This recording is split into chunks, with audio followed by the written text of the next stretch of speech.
오늘 하나님의 말씀을 같이 보겠습니다. 빌립보서 2장 15절부터 18절까지인데요.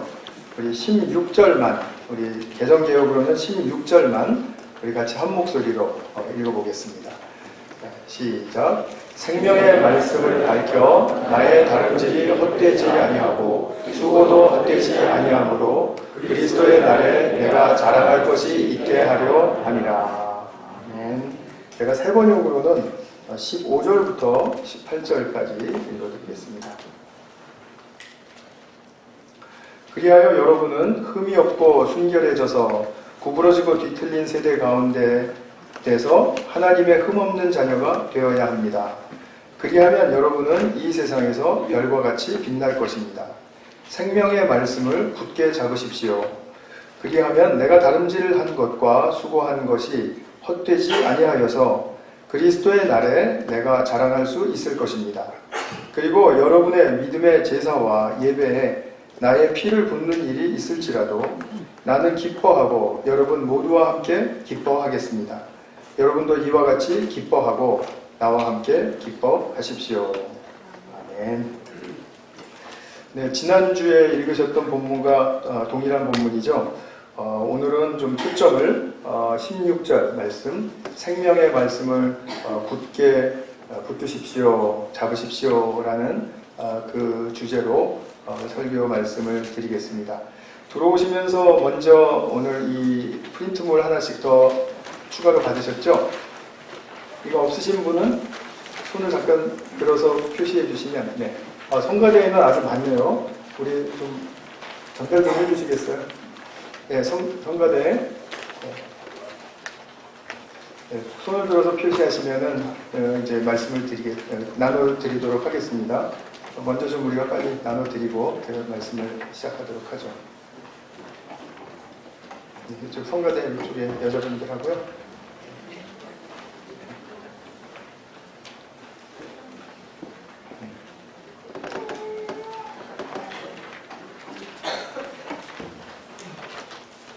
네, 제가 말씀을 시작하겠습니다. 우리가 예수님을 믿고 또 교회를 다니면서 우리 자신에게도 그렇고 또 이 교회를 바라보면서도 그렇고 도대체 그리스도인은 뭘까? 그리스도인은 뭐지? 하는 그런 질문을 갖게 되실 때가 참 많을 것 같아요. 이런 질문은 우리가 그리스도인의 정체성에 관한 문제이기도 하고 또 그리스도인들이 행동으로 보이는 특징의 문제일 수도 있고 여러 가지 이제 뜻을 많이 함의하겠죠.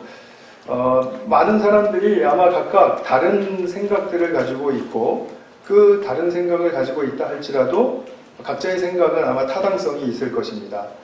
그리스도인은 이런 사람이지. 예를 들면 우리 크리스찬들은 예수님 믿고 교회 공동체의 일원이 되어서 예배에 참석하고 성경 공부, 목장 모임, 또 뭐 기도 모임, 또는 뭐 친교와 봉사 이런 데 참여하는 것이 그리스도인으로서 내가 교회 멤버이고 또 크리스찬이라는 어떤 특징을 나타내는 하나의 상징적인 행동이죠. 그 참 중요합니다. 그리고 그 모임에 갈 때마다 또 신선하게 느껴지기도 하고 또 즐거움도 있고 또 뭐 올랐다 내렸다 하는 그런 고저의 리듬을 타면서 그런 모임을 우리가 꾸준히 지속해가는 건 참으로 중요한 일이고 필요한 일이죠. 근데 그것은 교회에 관련된 어떤 활동이고 모임이죠. 우리의 삶에는 교회만 있는 게 아니라 우리의 일상이라는 삶 자체가 이렇게 넓게 펼쳐져 있지 않습니까? 그러니까 일상의 안팎에서 우리가 많은 일들을 만나면서 나는 분명히 예수 믿는 사람인데 또 저 사람이 예수 믿는 사람인데 뭐가 다를까? 뭐가 달라야 하는가? 하는 그런 부분들에 대해서 아마 우리가 본질적으로 도전을 하게 되고 또 질문을 하게 될 것입니다. 내가 크리스천으로서 다른 점은 무엇이어야 할까? 이런 것이죠. 이런 질문이라는 거죠. 프란시스 셰퍼라는 아주 유명한 복음주의 신학자가 있었는데 이제 이미 작고하셨어요. 이분이 작고하셨을 때 복음주의의 별이 하나 떨어졌다 이렇게 말할 정도로 이렇게 훌륭한 분이었는데 이분이 이런 문제에 대해서 참 많은 관심이 있었고 통찰을 가지셨습니다. 그래서 책도 전집으로 하면 뭐 이만큼을 쓰시고 남기고 돌아가신 분인데, 이제 그분이 말하고자 하는 뭐 여러 가지 중요한 주제들이 있지만 그 중에 그리스도인의 삶에 관해서 이런 말을 이제 하게 됩니다. 좀 풀어서 제가 설명을 드리면 이것입니다. 그리스도 밖에서는 이 길인가 저 길인가, 지난주에 말씀드린 거 A인가 B인가, 이제 그런 것, 또 해야 하는가 안 해야 하는가, 또 잘했나 못했나, 옳은가 그른가, 이런 것들을 선택해야 하는 그런 기로에 서는 것밖에는 생각하지 못한다라는 거죠. 옵션이 그 두 가지예요. 그런데 그리스도 안에서는 우리에게 새 길이 있다, 이것이죠. 지난주에 말씀드린 것처럼 A도 아니고 B도 아니고 우리는 하나님의 말씀을 따르는 길이 있다. 정확하게 일치하는 말씀입니다. 우리는 하나님의 말씀을 따르는, 이분은 제3의 길이 있다, 이렇게 말을 했습니다. 굉장히 새겨서 들으셔야 할 말씀이에요. 이 말은 굉장히 쉽게 들리죠. 말씀을 따르는 길이다. 뭐 전혀 이해하는데 문제가 없습니다. 말씀을 따른다, 말씀에 순종한다. 그런데 우리가 실질적으로 삶의 현장 속에서는 A냐 B냐의 기로에 서게 됩니다. 왜냐하면 우리는 A와 B에 대한 정보를 많이 가지고 있어요. 장단점도 잘 알고 있어요. 그리고 이 A와 B에 대한 지식이 많고 경험도 많이 있어요. 그렇기 때문에 이걸까 저걸까 하는 그 머뭇거리는 사이에 우리가 말씀을 따라야 한다는 것을 쉽게 잊어버린다는 것이죠. 세상에 A와 B의 길에 대한 것은 지식과 정보가 많고 경험도 많지만 말씀을 따르는 길에는 자기가 해보지 않으면 절대로 이게 나타나는 길이 아니기 때문에 말 자체는 굉장히 쉽지만 사실은 놓쳐버리기가 굉장히 쉬운 길이라는 것이죠. 이거 자기가 개척해야 되는 길인 것입니다. 그리고 자신이 개척하고 감당하지 않으면 알 수가 없는 길입니다. 여기에 그리스도인의 비밀이 있죠. 그리스도인은 어떻게 살아야 하는가? 그리스도인은 무엇인가?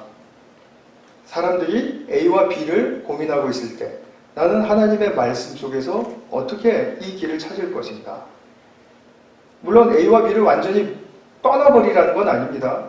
A를 택하던 B를 택하던 하나님의 말씀을 따르는 그 길로서 내 삶이 방식화되고 또 그것이 습성이 잘 들이면, 그러면 우리는 말씀을 따르는 제3의 길, 셰퍼의 말대로 그 길을 잘 가고 있는 거라고 말할 수 있겠죠.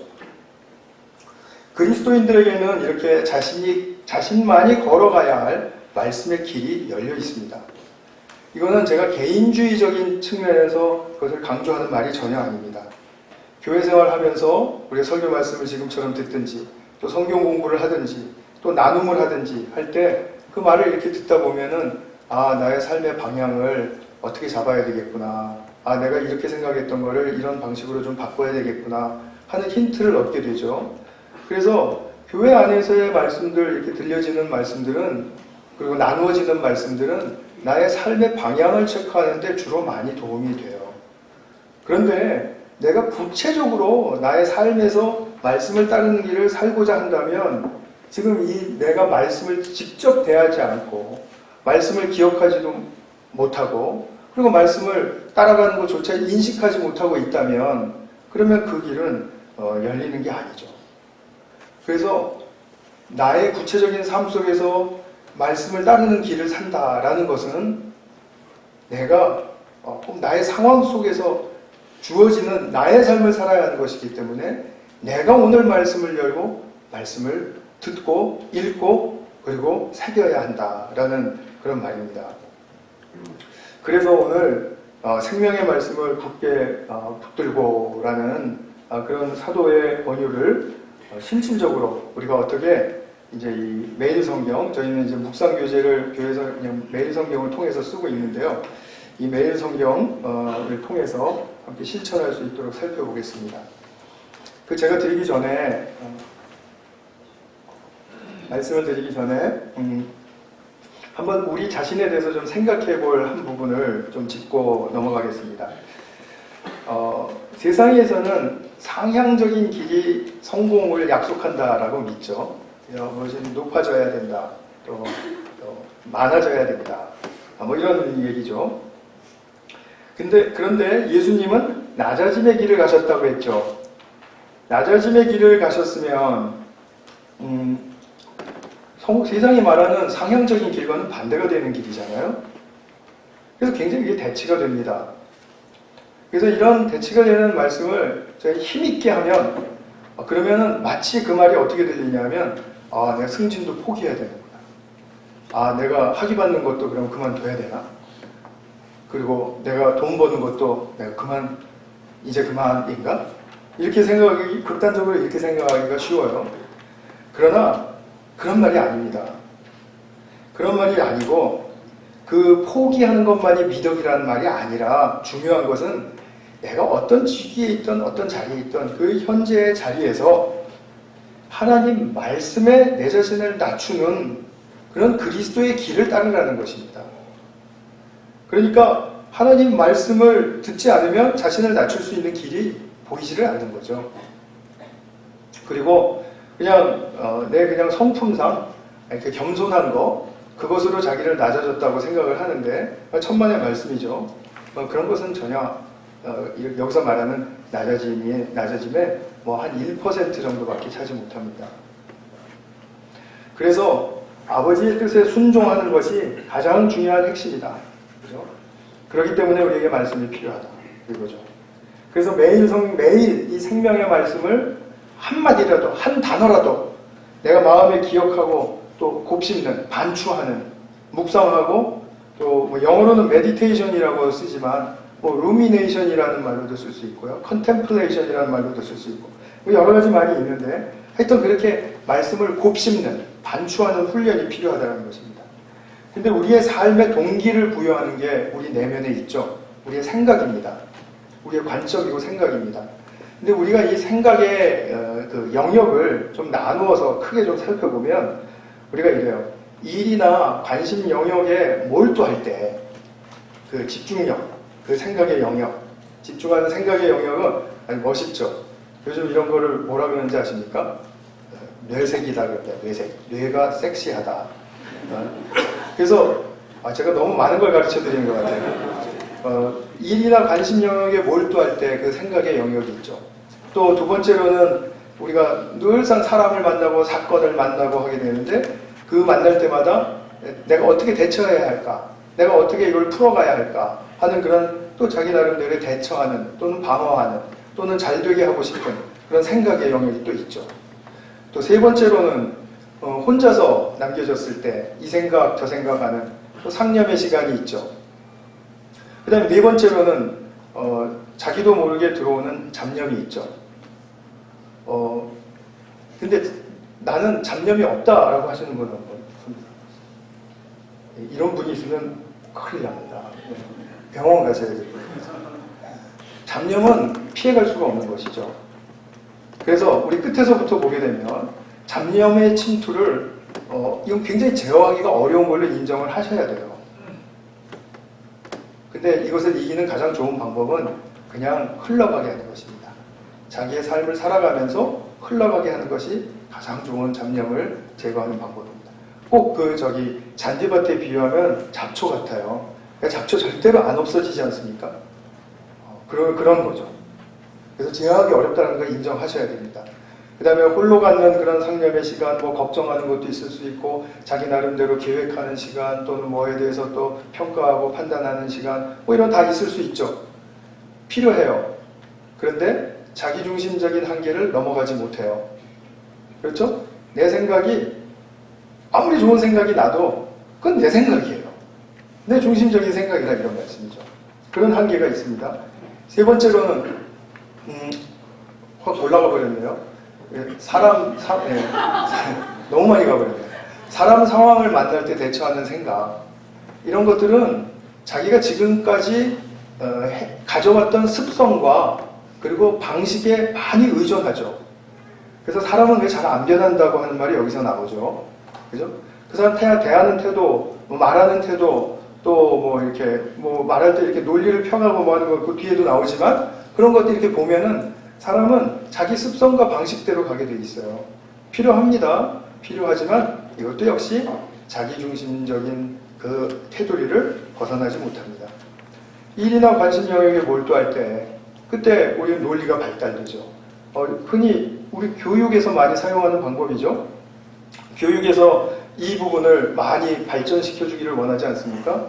그래서 우리 아이들이 초등학교, 중학교, 고등학교, 대학교 이렇게 교육을 받으면서 굉장히 이 부분에 대해서는 논리도 발달하고 부분적으로 굉장히 유익함이 있습니다. 물론 잘못된 논리 발달로 가게 되면은 그거를 이제 궤변이라고 하고 이제 속된 말로는 개똥철학이다 이렇게도 얘기하죠. 근데 이 논리 발달 이런 부분들, 로지컬 그로우스 이런 부분들 필요해요. 근데 이것도 역시 나를 위한 것이고 내가 나의 삶의 어떤 중심적인 그 울타리 안에서 벗어나지 못합니다.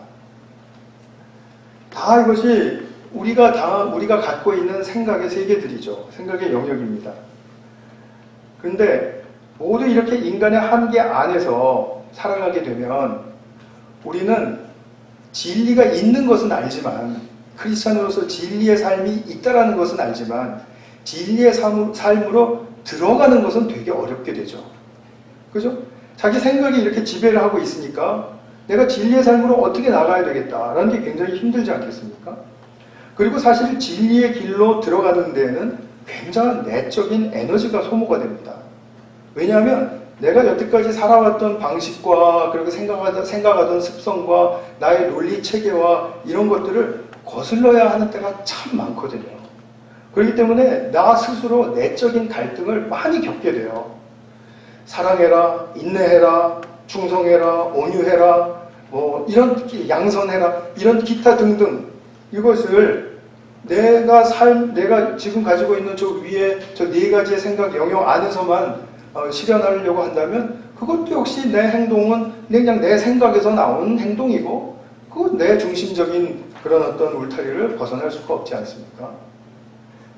이 모두 다 나의 한계에 부딪히게 되는 이런 나의 생각의 이런 측면을 깊이 생각해 보십시오. 이것은 결코 나로 하여금 진리의 길로 확장해 들어가고 또 심화해 들어가는 것은 더 어려워요. 그래서 크리스찬으로서 이렇게 해야 된다라고 말하는 사람 되게 위험합니다. 더 심화되어야 될 과정을 지금 놓쳐버리고 있을 가능성이 무척 커요. 그래서 우리가 나의 이 행동과 습성과 방식의 동기가 되는 나의 생각의 영역, 마음의 영역을 어떻게 갖고 가야 할 것인가. 이거 굉장히 중차대한 문제죠. 그렇죠? 그렇죠? 네. 원고에 보니까 그렇죠라는 답이 없으면 다음으로 넘어가지 않은 이렇게 돼 있습니다. 선하시고 사랑이신 이 하나님의 말씀으로 우리가 마음에 계속해서 새롭게 채워진다면 그러면 먼저 행동의 동기를 새롭게 할 수 있는 기회를 얻게 되겠죠. 정말 내 자신을 위한다면 내가 정말 크리스찬으로서 크리스찬됨을 추구하고 그것을 원한다면 이 일을 꼭 해야 되겠죠. 나의 생각은 거기에서 거기에요.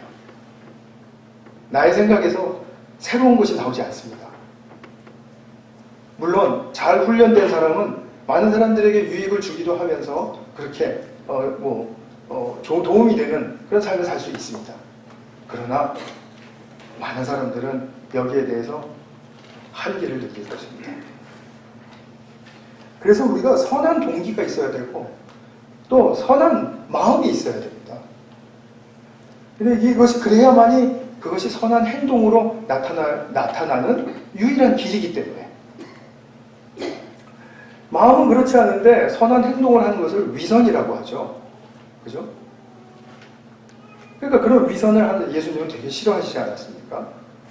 그래서 제 자신을 통해서도 내가 위선이 없나 이것을 자꾸 곱씹게 되는 거죠.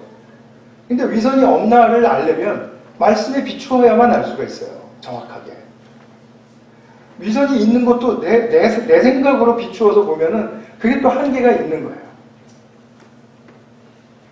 정말 진실로 내적인 성장이 이루어지지가 않는 거죠. 그래서 오늘 이 우리의 생각의 세계에 말씀의 씨앗이 뿌려지고 그리고 심겨지는 이 묵상의 방식을 함께 해보는 시간을 좀 갖도록 하겠습니다.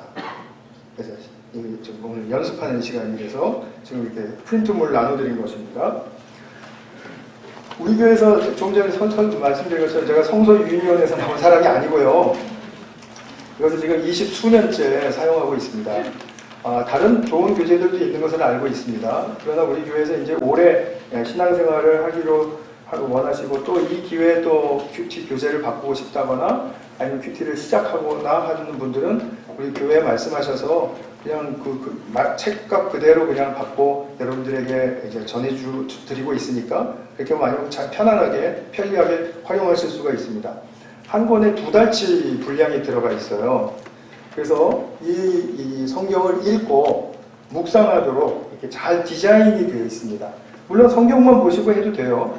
그러나 잊어버리기 십상이죠. 이런 책이 이렇게 있으면은 말씀에 내가 소중한 그런 가이드가 되는구나 해서 누가 뭐라 그래도 이 성경책과 이 매일 성경은 참 내게 굉장히 소중한 책이 됩니다. 비가 오면은 이렇게 매일 성경으로 이렇게 받치고 이렇게 가고 되지 않고요. 내 머리는 비를 맞더라도 매일 성경은 이렇게 젖지 말아야죠. 왜냐하면 2달 봐야 되니까. 그죠? 이거 젖어버리면은 그 다음에 볼 때 불편하잖아요. 그래서 좀 실용적인 생각으로 그렇게 할 수 있습니다. 또 청소년용도 있고 시니어용도 있고 영문 성경 번역으로 된 것도 있고 있습니다. 근데 모두 다 동일한 본문을 매일매일 사용해요. 그래서 이제 동일한 본문을 대하게 됩니다. 6년을 하시면은 신약과 구약 그 많은 66권의 책을 한번 묵상하고 또 읽으시는 그런 열매를 맺게 됩니다. 그래서 6년 이렇게 얘기하면은 와 길다 그렇게 생각되시겠지만 사실 그렇지 않아요. 우리가 평생 앞으로 더 사실 날들을 한번 계산해 보세요. 뭐 50년, 뭐 60년 이렇게 계산해 보세요. 그러면은 6년에 한 번씩 하면은 뭐 30년만 더 산다고 하더라도 5번을 성경을 5번을 꼼꼼하게 읽고 묵상하는 결과가 됩니다. 지금 이게 하나님의 말씀이 이렇게 스며들게 해야 된다는 거죠. 그래서 매일 성경을 안 가지고 계신 분들을 위해서 제가 이제 사진을 좀 보여드리면서 구성을 함께 보겠습니다. 이게 이제 오늘 본문에 해당하는 2페이지 매일 성경입니다. 자, 제일 첫 번째로 보면 마른 땅을 기억하라. 그리고 거기 이제 그 날짜가 나옵니다. 그래서 그렇게 나오고. 그 다음에 오른쪽 편을 보시면은 본문이 나와요. 오늘 그것이 우리가 읽고 이제 묵상해야 될 본문입니다. 그 다음에 오른쪽 칸으로 가면은 2가지 질문이 나오는데 이 질문이 굉장히 중요한 질문입니다. 매일 가셔야 할 질문인데 아주 쉽습니다. 첫 번째는 본문에 나타난 하나님은 내게 어떤 분이십니까? 어떤 성품으로 나타나셨습니까? 어떤 일을 하셨습니까? 뭐 이런 질문이에요. 그래서 하나님은 어떤 분이신가에 대한 질문을 가지고 본문을 보시는 거죠. 그 다음에 2번째 질문은 그러면 그 하나님과 내가 어떻게 살아야 될까요? 하고 고민하고 묻는 시간이에요. 묻는 그런 질문. 그럼 나는 어떻게 살아야 하는가? 하나님이 그러신 분이라면 그분이 내 안에 들어오셔서 그분 마음대로 좀 살게 이렇게 해드리려면 내가 어떻게 해야 되겠다. 이제 그 2가지 질문입니다. 그런 다음에 이제 세 번째, 그 다음 단계에서는 이제 해설이 있어요. 오늘 본문을 보고도 잘 이제 이해가 안 되시면 해설을 조금 이렇게 훔쳐서 보시면서 이해를 이제 도우실 수가 있고요. 그 다음에 이제 마지막으로 결단의 기도 이제 하시는 것입니다. 그러면 오늘 제가 나눠드린 그 프린트를 한번 보시겠습니다. 이 프린트는 오른쪽 면만 매일 성경과 같고요. 왼쪽은 이 성경 제가 조금 전에 말씀드린 그 말씀 묵상하는 그 길을 조금 더 구체적으로 안내해 드리려고 하는 안내 가이드입니다. 본문을 펼치시고 이제 묵상 가이드 왼쪽 편을 보십시오. 가지고 계시죠? 없으신 분들 손 들어주시면 저희 드리겠습니다. 네. 저기 제일 뒤에 있는데 저랑 좀 전해주시겠어요? 네, 감사합니다. 제일 첫 번째는 뭐냐면 자기에 대한 성찰입니다. 첫 번째로 나는 인격적으로 나는 하나님을 만나고 싶은가? 그거 점검하시자는 거죠. 오늘 하나님 만나고 싶습니다. 말씀 통해서 하나님이 어떤 분이신지 알고 싶습니다. 뭐 이렇게 생각하시면 되고요. 두 번째로는 오늘 주시는 말씀이 아직 안 읽었기 때문에 무슨 말씀인지는 모르지만 하나님의 말씀이기 때문에 나의 내면에 좀 잘 흡수가 되어서 나의 인격과 행동으로 나타나는 데까지 내가 바라고 있는가. 그러니까 말씀이 내게 역사해 주시기를 원하는가. 그래서 거룩한 말씀이 나의 육체적으로 이렇게 나타나는 그런 단계로 나오기를 원하는가. 그 다음에 세 번째로는 요즘 이제 나의 상황이 어떤지를 살펴보시는 것입니다. 내가 말씀의 세계로 들어가면서 나의 삶의 지평을 넘어서기를 원하는가. 나는 항상 나의 이게 어려운 일 그리고 힘든 일이 있으면 그럼 그것에 이제 치이고 사실 우리가 굉장히 에너지 소모도 많아지고 피곤해지지 않습니까? 근데 이 일이 정말 끝났으면 좋겠는데 언제나 끝날까 하는 그런 막연한 그 마음 때문에 참 우리가 더 답답해질 때가 많죠. 그죠? 여러 가지 그런 것들이 많을 거예요. 그런데 그런 삶의 나의 끝자락에 해당하는 그런 부분까지도 이 말씀을 통해서 내가 넘어설 수 있다. 그 장애물이 치워져서가 아니라 그 장애물이 있다 하더라도 내가 넘어설 수 있는 힘을 얻게 된다. 이것을 기대하시는 거죠. 그래서 뭐 그냥 그런 상황, 여러분의 개인적인 상황 속에서 어렵고 고민이 되는 문제가 무엇인가? 나는 항상 무엇 때문에 고민하는가? 이런 부분들 이제 체크를 해보는 것입니다. 그 다음에 네 번째 중요한데요. 나의 상태는 지금 어떠한가요? 우리가 기분이 나쁠 때 뉴스를 보는 것과 내가 기분이 좋을 때 뉴스를 보는 게 다르게 들려진다는 사실은 아시죠? 뉴스가 기분이 나쁠 때 들으면 뉴스 말하는 앵커는 똑같이 얘기해요. 그런데 나는 기분 나쁠 때 들으면 아이고 이 세상 것들이 그냥 다 잘못돼가지고 그냥 뭐 불평도 나오고 정말 못 보겠어 막 껐다가 그러다 또 궁금하니까 또 다시 켰다가 이렇게 한단 말이에요. 그래서 기분이 내가 잘 안정돼 있고 평안할 때 보면은 그런 일이 있었구나 객관적으로 보게 돼요. 나의 지금 상태를 알아야 된다는 거죠. 그래서 내가 지금 화가 나 있는 상태인지 괴로운 상태인지 못마땅하게 느끼는 상태인지 질투심이 있는 상태인지 소외감을 느끼는 상태인지 혼동스러운 상태인지 우리의 감정은 구체적으로 표현하자고 하면은 쉽게 70가지 정도 표현할 수 있습니다. 근데 우리는 감정을 표현할 때 기분 좋냐 나쁘냐 그거밖에 거의 없어요. 너 왜 오늘 기분 나빠? 너 오늘 왜 기분 좋아? 무엇 때문에 그래? 무슨 일이 있었어요? 그럼 일로 바로 넘어가는 거예요. 그런데 내가 화가 났다. 그럼 화가 나는데 원인이 있습니다. 물론 화가 났으면 화가 났다 이렇게 적으시면 돼요. 간단하게. 그런데 화가 났다. 그런데 내가 그 다음날도 화가 났다. 그 다음날도 화가 났다. 그러면 본인이 스스로 생각하게 되겠죠. 나는 뭐 때문에 화가 났을까? 그죠? 그러면 더 깊이 들어가 볼 수 있는 것입니다. 내가 이런 슬픈 일을 당해서 지금 화가 나 있구나. 내가 지금 이 질투심이 있어서 지금 화가 나 있구나. 나는 그거 모르고 있었는데 지금 내가 보니까 알겠다. 내가 너무 혼동스러워서 마음이 혼동스러워서 지금 화가 나 있구나. 화가 나는 거는요. 다른 사람들이 나를 화나게 할 수 있어요. 또 내가 스스로도 화를 낼 수 있습니다.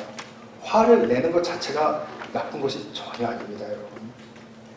화가 나는 것은 내 잘못이 아니에요. 그러나 어디에서 우리의 문제가 걸리냐면 화가 난 내 모습을 보면서도 계속해서 밀어붙이는 거예요. 그건 잘못된 거예요. 화가 났다는 것을 가장 평온하고 가장 합리적으로 말할 수 있는 사람은 굉장히 성숙한 사람이라고 볼 수 있어요. 화를 감추라는 말도 아닙니다. 드리고 싶은 말씀 많지만 여기서 마치겠습니다. 그래서 화가 나는 원인들은 많거든요. 뭐 슬픔, 뭐 소외감, 뭐 걱정, 뭐 불안, 뭐 많습니다. 하여튼. 근데 제가 지금 굉장히 길게 설명을 드렸지만 1번에 해당하는 내용은 1분에서 2분 정도면 충분합니다. 더 이상 들어가시면 안 됩니다. 들어가도 되지 않습니까? 아니에요. 들어가시면 안 돼요. 딱 직권의 능력에만 의존하세요. 왜냐하면 말씀을 보셔야 하니까. 이거 빠져들기 시작하면 이것도 하염없이 빠져들 수 있죠. 아주 큐티는 저쪽 뒤쪽으로 가고 아이고 내 인생이야 내 팔자야 왜 이렇게 됐을까 그리고 또 말씀 읽기도 전에 눈물이 질질 나고 그러면 안 되지 않습니까? 그래서 이거는 1분 2분 직관의 능력에 의존해서 딱 생각나는 것만 적으시는 거예요. 생각 안 나면 안 적으셔도 돼요. 특히 3번과 4번에 있어서. 자, 그렇게 하신 다음에 두 번째로는 본문을 마치 편지 읽듯이 천천히 읽으시는 것입니다. 중요한 편지를 받으면 한 번 읽고 말지 않죠? 중요한 편지를 받으면 이거 무슨 내용이지? 그럼 다시 읽게 되죠. 그래서 적어도 두세 번은 보시게 될 거예요. 중요한 편지 읽듯이 천천히 읽으세요. 오늘과 같은 본문이면은 두세 번 읽는데 뭐 한 4, 5분도 안 걸릴 겁니다. 그죠? 3, 4분 걸릴 겁니다. 천천히 읽어도요. 그러면은 아까 제가 말씀드린 거 있죠? 두 가지 질문을 품고 계셔야 된다고요. 하나님이 과연 어떤 분으로 오늘 본문에 나타나셨을까? 그것을 찾아보는 거죠. 자, 오늘 한번 본문을 보겠습니다. 제가 본문을 이제 1절과 2절만 보겠습니다. 요단 서쪽의 아모리 사람의 모든 왕들과 해변의 가나안 사람의 모든 왕들이 여호와께서 하나님께서라는 말을 하면 딱 집중하시게 되겠죠. 하나님이 어떻게 하셨어? 요단물을 이스라엘 자손들 앞에서 말리시고 우리를 건너게 하셨음을 듣고 마음이 녹았고 이스라엘 자손들 때문에 정신을 잃었더라. 그래서 하나님이 일으키신 그 기적 때문에 백성들 앞에서 그렇게 그 적들이 굉장히 이제 정신을 잃을 정도로 그렇게 지금 혼비백산이 되었다라는 거죠. 그 다음에 2절을 보시면 그때 여호와께서 여호수아에게 이르시되 너는 부싯돌로 칼을 만들어 이스라엘 자손들에게 다시 할례를 행하라 하시네. 참 이상하다. 이 두 절만 봐서는 도무지 이게 앞뒤가 맞는 말이 아니란 말입니다. 그렇기 때문에 이제 배경 설명이 약간 필요하니까 그때 이제 노트를 이제 약간 좀 이렇게 보시기도 하고 또 없으면은 뭐 여러분들이 가지고 계신 주석 성경이나 뭐 이렇게 찾아보시기도 하고 이렇게 해서 뭐 그런 일을 이제 이해를 해야죠. 먼저 이해가 필요한 거죠. 그래서 그건 제가 설명을 안 드리겠습니다. 자, 그러면 오늘 말씀을 통해서 내게 나타나신 하나님은 어떤 분이세요? 내 앞에서 백성 앞이니까 나도 하나님의 백성이니까 내 앞에서 기적을 일으키신다. 그럼 기적이라는 게 도대체 뭔가? 우리가 상상할 수 없는 또 우리가 이해하고 있는 원리 밖으로 일어나는 일이 기적이잖아요. 그러니까 내가 상상할 수 없는 그 한계를 넘어서 하나님이 역사하시는구나. 우리가 기적을 좀 그렇게 풀어서 이해해도 되겠죠. 자, 그러면 내가 하나님이 그렇게 역사하시는 거니까 오늘 이런 하나님과 내가 동행할 때 하나님은 내가 상상하지 못한 것을 행하실 수 있으니까 내가 하나님께 주의를 잘 집중하고 살아야 되겠다라는 마음이 들 수도 있고 또 하나님 제가 요즘 어려운 일들이 있는데 이거 풀어지는 것이니까 그거 좀 더 기대도 또 한번 해볼 수 있는 것이고요. 풀어질 것이다 라고 그렇게 완전히 확정 지으시지는 마시고 그래서 하나님이 하실 일이 남아있으니까 하실 일을 어떻게 하시는지 우리가 또 봐야 되니까요. 그래서 나의 삶 속에서 그것이 개척자의 심정과 같은 말씀의 세계를 지금 파헤쳐 들어가고 있는 것이죠. 그 다음에 두 번째로는 여호와께서 부싯돌로 칼을 만들어서 이스라엘 자손에게 할례를 행하게 해라. 그 할례를 행하게 하시는 이유는 그 뒤에 쭉 설명이 되어 있어요. 3절부터. 그러니까 그것은 이제 읽고 이해를 하실 수가 있습니다. 그러면서 이런 말씀을 하세요. 9절에 여호와께서 여호수아에게 이르시되 내가 오늘 애굽의 수치를 너희에게서 떠나가게 하였다. 할례를 행하고 나니까 하나님께서 애굽 그 옛날 삶, 종되었던 삶, 우리로 말하자면 죄의 세력의 노예가 되었던 삶, 그런 삶에서 수치를 떠나가게 하셨대요.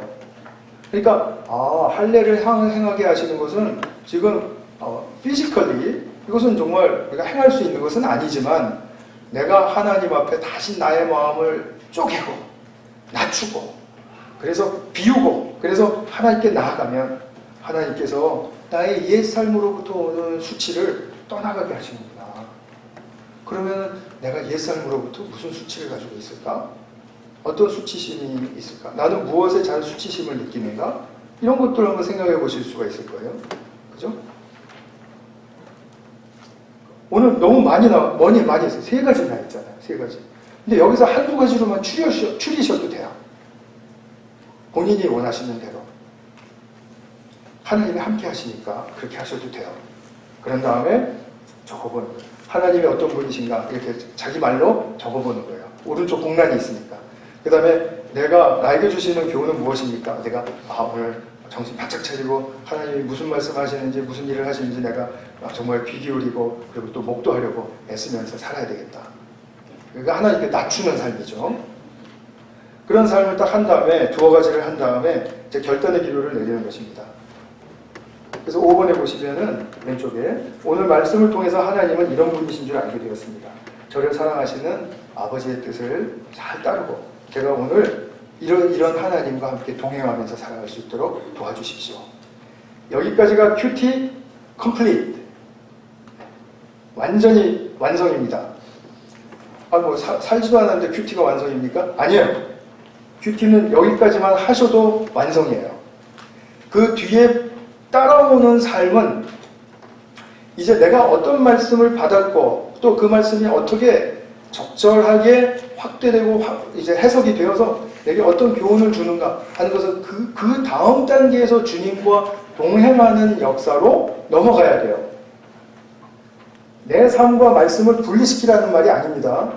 큐티는 큐티 자체로 그렇게 딱 마무리를 지으셔야 그래야만 우리가 큐티를 지치지 않고 하실 수가 있어요.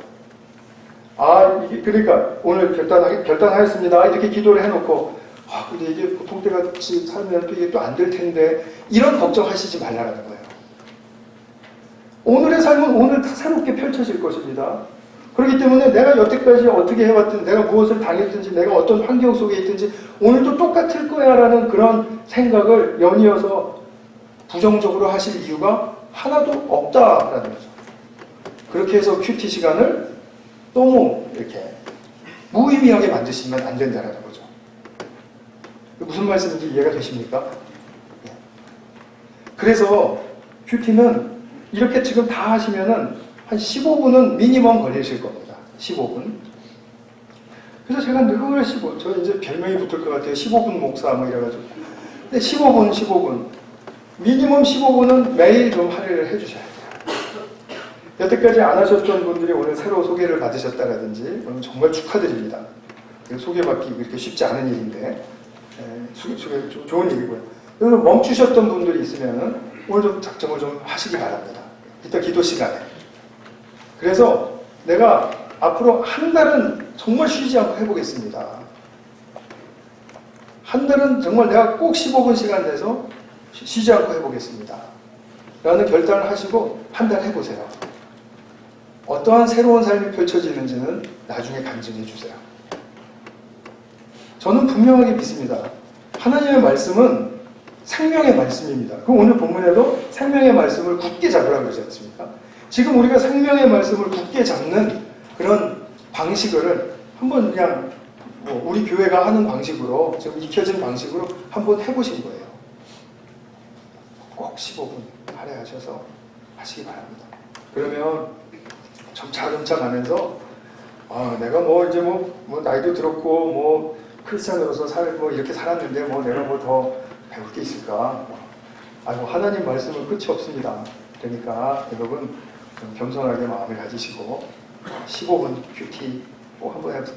15분에서 매일 15분 하셔서도 안 되시면은 제가 정말 식사 사드리고 커피 사드리면서 적극적으로 도와드리겠습니다. 정말로요. 근데 이런 문제로는 한 분도 안 오시더라고요. 다른 문제로는 많이 오시는데.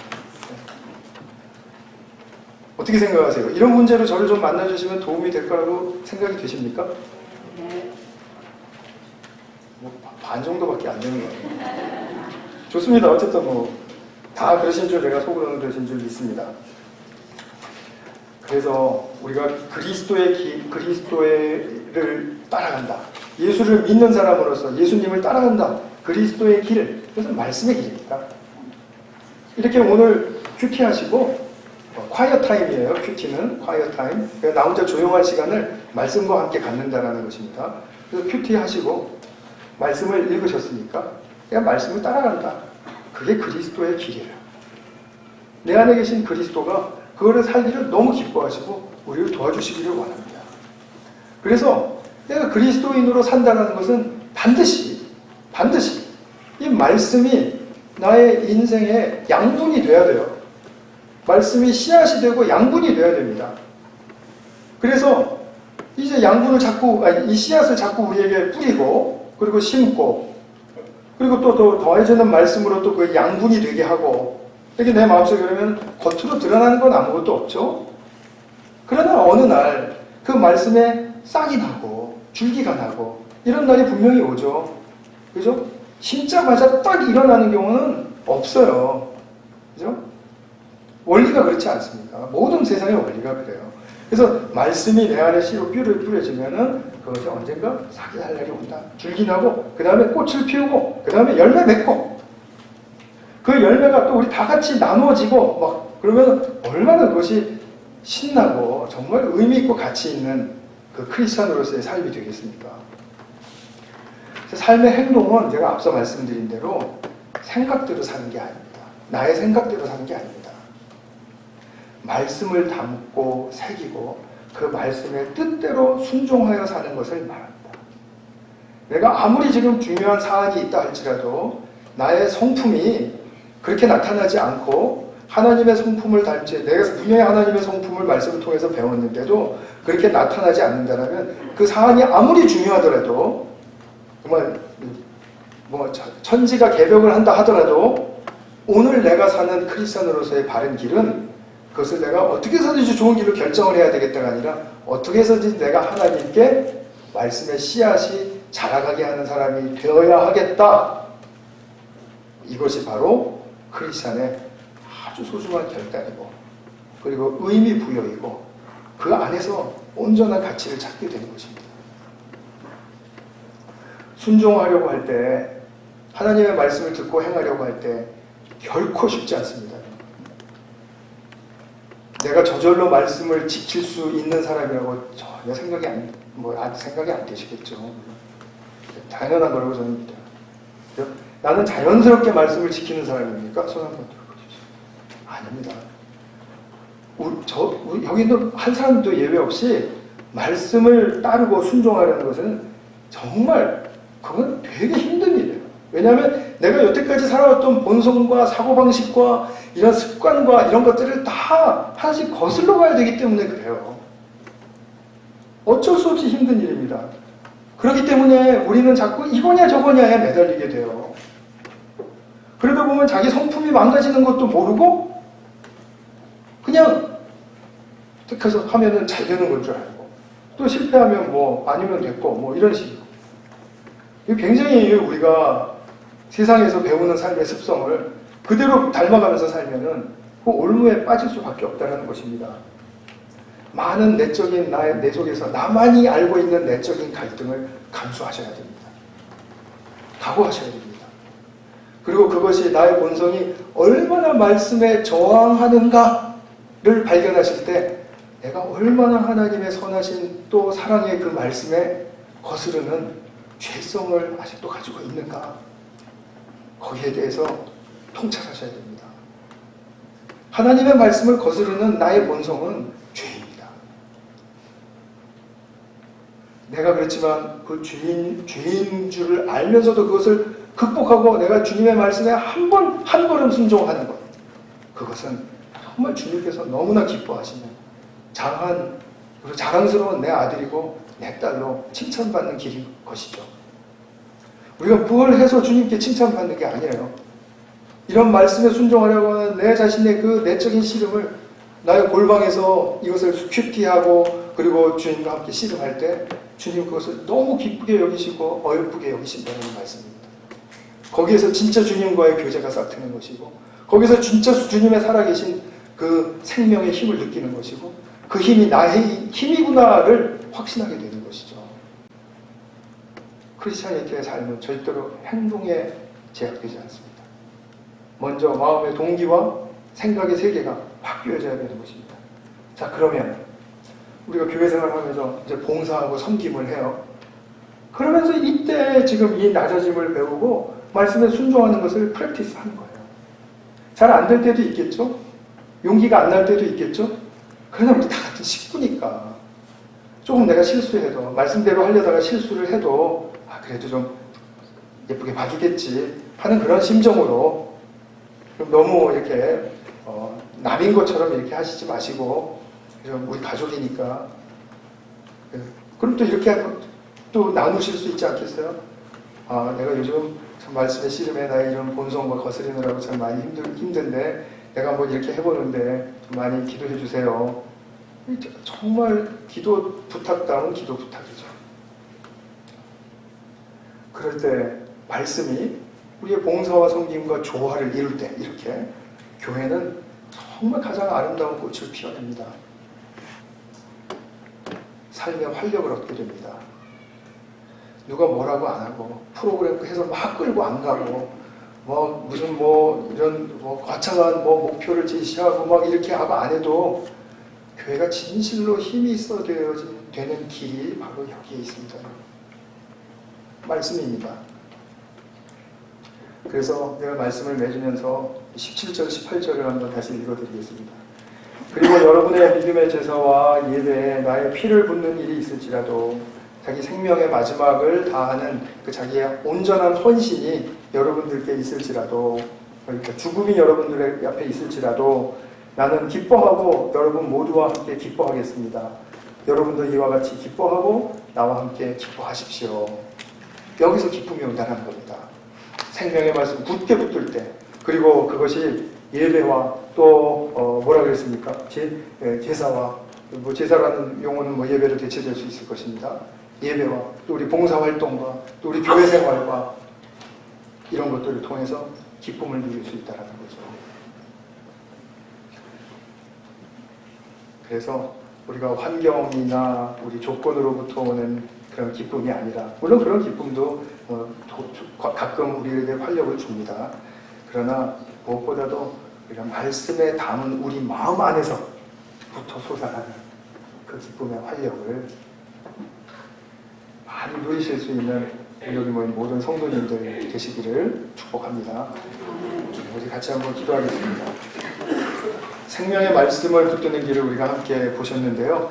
이미 하고 계신 분이라면 새롭게 더 큰 은혜를 사모하면서 말씀을 대할 수 있도록 그러나 또 중단했거나 또 시작을 아직 안 하신 분이 있다면 이 말씀의 길을 잘 붙드실 수 있도록 이렇게 도와주세요. 그런 기도 우리 함께 주님께 드리도록 하겠습니다. 우리 한 가지 더 기도하겠습니다. 교회를 위해서 기도하실 때 우리 중고등부 사역자가 청빙 잘 될 수 있도록 우리 그것을 정말 주님께 간절한 마음으로 우리 한번 기도하겠습니다. 생명의 말씀의 주인 되신 하나님 아버지, 우리 주 예수 그리스도께서 그 생명의 말씀을 사는 길을 보여주셨습니다.